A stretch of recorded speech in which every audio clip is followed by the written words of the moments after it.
मुझे अंतरिक्ष charitable ट्रस्टर managing trustee मैं लक्ष्मी प्रिया माइक। कौन कहे इतने सुंदर समारोह दीर्घ 7 वर्ष उद्देश्य कौन है? एथर उद्देश्य केवल साहित्य सेवा नुहे समाज सेवा भी अच्छी दुखी रोगी सेवा अच्छी अन्य जो मोर गाँ गहल जो प्रतिभा माने अच्छा जो मैंने विकसित हो पार ना से आणिक आम लोकलोचन थी आमर हूँ मुख्य कर्तव्य। 25-26 जन आम प्रति वर्ष प्राय आम 7-8 जन प्रतिभाधारी को आम सम्मानित करूँ एथर टी अधिक होती जेहेतु आमर श्रीजुक्त प्रसन्न पाठशाणी महोदय आसते साहित्य समारोह व्यतीत अन्नदान करवा ब्लड डोनेशन कैंप वृक्षरोपण ये केते खुशी दिए नहीं तो बहुत खुशी दिए तो साहित्य फंक्शन रे बेसी होची दुखी रोगी सेवा करिया मते बहुत खुशी दिए तथे आम आम साध्य मते तो कार्यक्रम चलुच। आज डिजिटल जुग रे भाबुचंदी कि कविता पढ़िबा संख्या टिके कमी जाइछि साहित्य निश्चित एबे कविता पढ़िबा रुचि कमी जाइछि किंतु जो माने प्रकृति आम लिखुछु आम ही पढ़ुछु किंतु एई दृष्टि आमर प्रायतः कवि संख्या किंतु बढ़ी चली कि पाठक संख्या कमी चली। शिक्षा भी समाजसेवी साहित्य कटक आज अंतरिक्ष चैरिटेबल ट्रस्टर रज महोत्सव आगू अच्छी उपलक्षे एक कार्यक्रम यही पवित्र माटी भुवनेश्वर राजधानी बुद्ध मंदिर रखाई एथिरे उद्घाटक भाव थे विशिष्ट कवि होती पूर्वतन सांसद डॉक्टर प्रसन्न पाठशाणी एवं मुख्य वक्ता थे बंकिम चंद्र नायक जड़े आकाशवाणी सांबादिक साहित्यिक एवं डॉक्टर रोजालिन सेनापति जे वर्षर 20 खंड बही तांकर उन्मोचन हुए एवं मान्यगण्य अतिथि गहन में सभा कार्य रखाई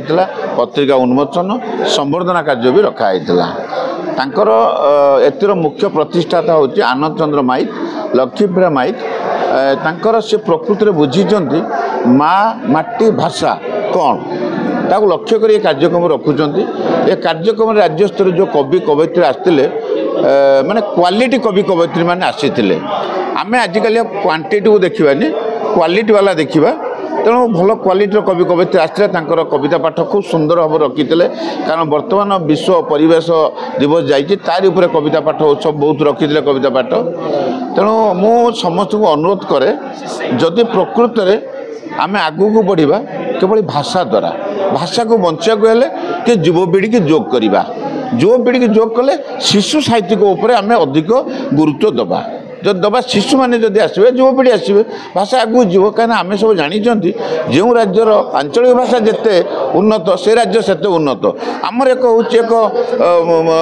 आमर ओडिशा एक राज्य मंदिर मालिनी प्राकृतिक परिवेश पूरा परिपूर्ण ताको हम भाषा गुरुत्व दबा 122 वर्ष बीतीगले बर्तमान भाषा बहुत आगू जाइए आगुरी था जिलार गोटे गोटे होता है प्रति पंचायत ब्लॉक रे भी होता अर्थ बुझे भाषा बहुत आगू जाइए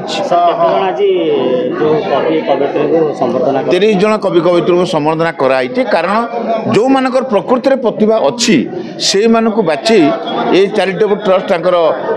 संबर्धना कर चैरिटेबल ट्रस्ट खाली साहित्य सभा नुहे समाज सेवा को आपणे नहीं विभिन्न समय कोई कमल बंटन करवा जल छत्र करवा अनाथ आश्रम जा बुद्ध आश्रम यही किसी समाज सेवा कम करते। गोटे कथा देखिए 1936 मसीह ओडिशा स्वतंत्र राज्य पाइबार मान्यता पाइला बर्तमान 1925 मसीहा 26 मसीहा है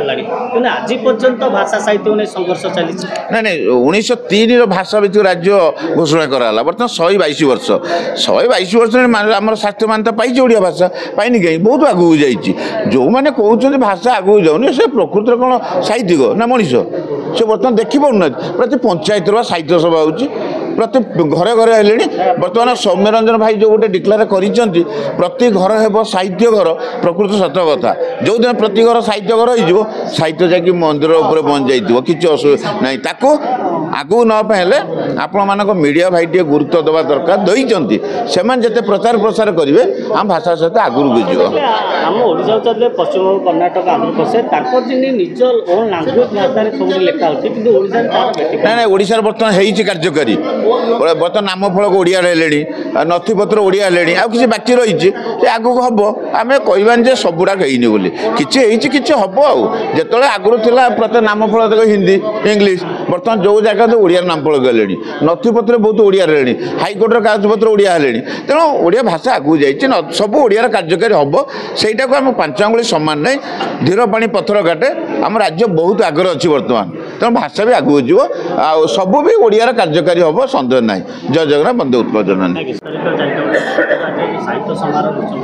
ନା ଅନ୍ତରିକ ଚାରିଟେବୁଲ ଟ୍ରଷ୍ଟର ରଜ ଉତ୍ସବ ପାଳନର ଏଇଟା 7 ବର୍ଷ ହେଇଗଲା। ଅନ୍ତରିକ୍ଷ ଏମିତି ଆମ ଭାରତୀୟରେ ଯେଉଁ ମୁଖ୍ୟ 5ଟି ଦିବସରେ ବିଭିନ୍ନ କାର୍ଯ୍ୟକ୍ରମ ମାନ କରି ଆସିଛି। ଅନ୍ତରିକ୍ଷ ଚାରିଟେବୁଲ ଟ୍ରଷ୍ଟର ମୁଖ୍ୟ ଲକ୍ଷ୍ୟ ହେଲା ସମାଜସେବା କରିବା। ତେଣୁ ଅନ୍ତରିକ୍ଷ ୟା ପୂର୍ବରୁ ମାଗଣାରେ ଔଷଧ ବଣ୍ଟନ, ପତ୍ରିକା କାଢ଼ିବା, ତାପରେ ସମାଜସେବା ସଫାଇ କାର୍ଯ୍ୟକ୍ରମ, ରକ୍ତ ଦେବା, ଏସବୁ କାର୍ଯ୍ୟକ୍ରମ ମାନ କରି ଆସିଛି। ଆଜି ମୁଖ୍ୟ ଅତିଥି ଶଶଧର ପଣ୍ଡା ମୁଖ୍ୟ ଅତିଥି ଥିବା ସମୟରେ ପ୍ରସନ୍ନ ପାଠଶାଣୀ ଯିଏକି ଉଦ୍ଘାଟକ ଭାବେ ଆଜି 20-25 ଜଣଙ୍କୁ 25 ଜଣ ପାଖାପାଖି ସମ୍ବୋଧିତ କରାଯାଇଥିଲା। ଆଗକୁ ଲକ୍ଷ୍ୟ ସାହିତ୍ୟର ଓଡ଼ିଆ ଭାଷା ସାହିତ୍ୟର ଉନ୍ନତି କେମିତି ହେବ, ଓଡ଼ିଆ ଭାଷା ସାହିତ୍ୟ, ଓଡ଼ିଆ ଭାଷା କ୍ଲାସିକ୍ର ମାନ୍ୟତା ପାଇଛି, କିନ୍ତୁ ଓଡ଼ିଆ ଭାଷାକୁ ଏବେ ବି କୁହାଯାଉଛି ଓଡ଼ିଆ ଭାଷାକୁ ବଞ୍ଚାଅ, ଓଡ଼ିଆ ଭାଷାକୁ ବଞ୍ଚାଅ। କିନ୍ତୁ ଏଇ କଥା ଯେମିତି କେହି ବି ଆଉ ମୁହଁରେ କହିବେନି ଯେ ଓଡ଼ିଆ ଭାଷାକୁ ବଞ୍ଚାଅ। ଓଡ଼ିଆ ଭାଷା ସବୁବେଳେ ବଞ୍ଚିକି ରହୁ, ସେଥିପାଇଁ ଅନ୍ତରିକ୍ଷ ଚାରିଟେବୁଲ ଟ୍ରଷ୍ଟ ସବୁବେଳେ ପାଇଁ ପ୍ରଚେଷ୍ଟା କରି ଆସିଛି, କରିଥିବ ମଧ୍ୟ।